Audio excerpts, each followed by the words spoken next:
Hello everyone, welcome again बच्चों। हमारे HP board के क्लास 8th के जो बच्चे रेगुलर ना होके यानी कि ओपन से एग्ज़ाम दे रहे हैं बच्चे, आपके लिए ये क्वेश्चन पेपर है आपका मॉडल क्वेश्चन पेपर। यानी कि आपका जो एग्ज़ाम है वो इस पैटर्न का होगा। ठीक है बच्चों, तो तैयारी अच्छे से कर लीजिए। 13 अप्रैल को आपका पेपर है फाइनल, ठीक है, ओपन वालों का। तो बच्चों यहाँ पे मैं आपको बता रही हूँ आपका पेपर में क्या क्या आएगा, मतलब कैसा पैटर्न आपका होगा, कैसा पेपर आपका दिखेगा आपको। ठीक है, तो बच्चों आपके होंगे, देखो 100 मार्क्स का आपका पेपर होगा, ये आपको मालूम है 100 मार्क्स का आपका पेपर होगा। इसमें क्या रहेगा बच्चों, आपके होंगे इंग्लिश के पेपर में 12 क्वेश्चंस। टोटल कितने क्वेश्चन होंगे भाई? 12 क्वेश्चन हैं इस पेपर में पूरे में। ठीक है बच्चों, ये आपका फाइनल पेपर नहीं है, ये आपका मॉडल पेपर है। देखो लिखा हुआ है साफ, मॉडल पेपर किसने बनाया है? ये एचपी बोर्ड ने, एचपी बोस ने। ठीक है, आपकी साइट पे है ये, सीबीएसई उसकी एचपी बोर्ड की साइट पे। ठीक है, तो ये मैंने खुद से नहीं बनाया हुआ, ये एचपी बोर्ड की साइट में उन्होंने पेपर दिया है कि बच्चों को ऐसा पेपर आएगा फाइनल का। तो बच्चों देखो कैसे कैसे क्वेश्चन है वो देखो, ध्यान से समझो। मैंने बताया 12 क्वेश्चन आपके पेपर में होंगे। पहला क्वेश्चन क्या होगा बच्चों? पैसेज का होगा। आपको अनसीन पैसेज आएगा, मतलब आपको पैसेज दिया रहेगा, आपको वो पढ़ना है और उसमें से प्रश्न उत्तर ढूंढने हैं। ठीक है, देखो ये पहला प्रश्न है आपका, यहाँ पे ये आपका पहला प्रश्न है। ठीक है, ये आपका इस तरीके से यहाँ पे पहला क्वेश्चन आ गया। अब देखो यहाँ पे क्या दिया हुआ है, ये फर्स्ट क्वेश्चन है, ये आपका अनसीन पैसेज है, आपको पढ़ना है और फिर इसके देखो आंसर यहाँ पे क्वेश्चंस दिए हुए हैं, है ना, ये क्वेश्चंस हैं, इनके आपको आंसर बताने हैं। बच्चों खास अच्छी बात ये है आपको ऑप्शन बहुत है, मतलब लगभग हर क्वेश्चन में ही आपको ऑप्शन है। ऑप्शन मतलब होता है और चॉइस मिली हुई है कि या तो ये करिए या ये करिए। तो देखो पहले ही क्वेश्चन में बच्चों चॉइस है। ठीक है, या तो ऊपर वाला पैराग्राफ करो या ये वाला हल करो। तो ये दूसरा है और देखो, तो इस पेपर को भी एग्ज़ाम में जाने से पहले एक बार खुद आप सॉल्व करना। ठीक है, कमेंट में ये मत लिखना कि मैडम आप करवाइए। ये देखिए ये आपके क्वेश्चंस हो गए इस पैराग्राफ के। अब देखो नेक्स्ट क्वेश्चन, क्वेश्चन नंबर ये डी। अब देखो क्वेश्चन नंबर 2, ये रहा आपका क्वेश्चन। मैंने कहा 12 क्वेश्चन है पेपर में पूरे में, यहाँ सेक्शन नहीं है बच्चों आपके कुछ भी। और ये रहा आपका क्वेश्चन नंबर 2, ये भी क्या है फिर से, read the given passage and answer any 4। ठीक है, इसको रीड करिए और आपको क्या करना है, कोई भी एक यहाँ से आपको क्या करना है। तो बच्चों ये आपका क्वेश्चन नंबर 2 है। ठीक है, read the passage and answer any 4 questions that follow. ठीक है, और इसके बेस पे कोई भी 4 क्वेश्चन का आंसर कीजिए, पैराग्राफ पढ़ो और 4 प्रश्नों का उत्तर दो। ठीक है, ये रहे आपके सामने क्वेश्चन ABCDE, 5 क्वेश्चन है, कोई 4 आपको आंसर करना है। या फिर देखो इसमें भी ऑप्शन है, या तो ये वाला करो या ये वाला दूसरा पैराग्राफ जो दे रखा है। ठीक है, फिर उस पर देखो बच्चों फिर से 5 क्वेश्चन, कोई भी 4 आपको करना है। हो गए 5, ये 2 क्वेश्चन हो गए। अब देखो तीसरा सवाल, तीसरा क्वेश्चन आपके पेपर में क्या हुआ, ये आपकी बुक से है, जो इंग्लिश रीडर आपने घर पे पढ़ी होगी। ठीक है, उस बुक से क्वेश्चन है, कितने हैं, आंसर एनी 5 क्वेश्चन, कोई भी 5 प्रश्नों के उत्तर लिखो। ठीक है, 2-2 नंबर के हैं, 5 दूनी 10। तो यहाँ पे आपको कोई 5 प्रश्न बच्चों आपकी बुक के हैं, तो इन क्वेश्चन को ध्यान से वीडियो रोको और इनको सॉल्व करो। आंसर लगाना आप लोग, इनको इनके आंसर्स याद कर लेना, कहीं इनमें से कोई 1-2 क्वेश्चन पेपर में ना आ जाए सेम। ठीक है, बाकी तो आपको बुक पढ़नी ही है। तो ये आपका क्वेश्चन नंबर 3 ABCDEF, ये क्वेश्चंस हैं 3rd के अंदर। ठीक है, ये देखिए और भी हैं उसमें GH। तो ये 3rd क्वेश्चन हो गया, आपको यहाँ पे 5 करने थे। अगला देखो question number 4, do any 4 question, कोई भी 4 करने हैं। चौथा क्वेश्चन है आज का इस पेपर का, any 4 question of English supplementary it so happen book है ना आपकी, उसमें से ये क्वेश्चंस हैं। ठीक है, कोई 4 करने हैं, 2-2 नंबर के हैं, 8 नंबर का ये हो गया। तो ये याद कर लो आप लोग क्वेश्चन आंसर्स अपने अच्छे से। ठीक है, वीडियो पॉज करो, क्वेश्चन पढ़ो। ये देखो, अब देखो 5वां question, match the words in column A with their meaning in column B। तो बच्चों ये भी आपकी बुक से ही है, एक तरीके से बुक के वर्ड्स हैं ये कुछ। ठीक है, आपको इनको यहाँ पे राइट मैच करना है, तो पेपर ऐसा ही होगा आपका पैटर्न बिल्कुल। अगला देखो 6th क्वेश्चन, छठा क्वेश्चन क्या है, यूज़ एनी 5 फॉलोइंग वर्ड्स और phrases in your own sentences.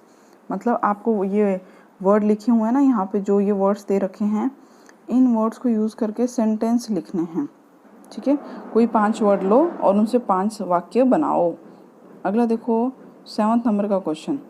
7th, right central idea of the poem. बच्चों वो आप लोग समरी लिखते हो ना, समरी लिखते हैं या चैप्टर की शॉर्ट स्टोरी लिखते हैं, यहाँ पे आपको वो लिखनी है। जैसे कि कह रहा है right central idea of the poem, भी इस पोएम में मेन क्या बताया गया है। जैसे कि the ant and the cricket, geography lesson, इनमें क्या बताया गया है।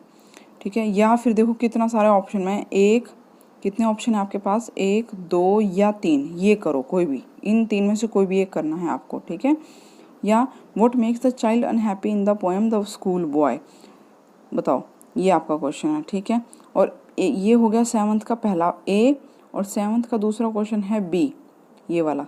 इसमें देखो आपको एक पैराग्राफ दे रखा है आपकी बुक से, और फिर उस पर बेस्ड कुछ क्वेश्चंस हैं।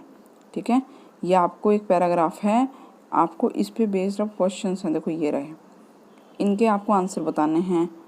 या फिर इसमें भी देखो बच्चों ऑप्शन है, या तो ये वाला अगर आपको आता है तो ये करो, वो नहीं आता तो ये दूसरा पैराग्राफ है आपकी बुक का ही होगा, इसको पढ़ो।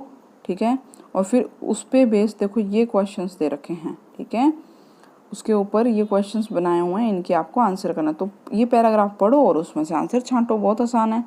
अगला देखो राइट एन ऐसे on any one of the following topic, इनमें से किसी भी एक टॉपिक पे ऐसे लिखना है। तो बच्चों ऐसे आपको याद होने चाहिए। तो ये देखो my family, morning walk, my village, Himachal Pradesh. तो कम से कम ये आप लोग अच्छे से तैयार कर लो। ठीक है, ये इन पे आपको ऐसे आएगा, इस तरीके से यहाँ पे और भी नाम हो सकते हैं। आगे देखिए write an application to the principal headmaster of your school for fee remission of fine. ठीक है, फीस माफ़ी के लिए पत्र लिखो। तो बच्चों जैसे यहाँ फीस माफ़ी के लिए है ना, आपको हो सकता है कुछ और आ जाए। ठीक है, मतलब ये समझ लो 9वां जो सवाल होगा, जो 9th क्वेश्चन होगा ना आपके पेपर में, वो आपको लेटर ही होगा, लेटर राइटिंग, मतलब उसमें आपको एप्लीकेशन लिखनी होगी या किसी को लेटर लिखना होगा, जैसे लेटर टू मदर। ठीक है, या फिर आपको क्या लिखनी होगी, कोई शॉर्ट स्टोरी। तो अगर आप स्टोरी में अच्छे हैं तो स्टोरी करो, लेटर आता है तो लेटर करो, एप्लीकेशन आती है तो एप्लीकेशन करो।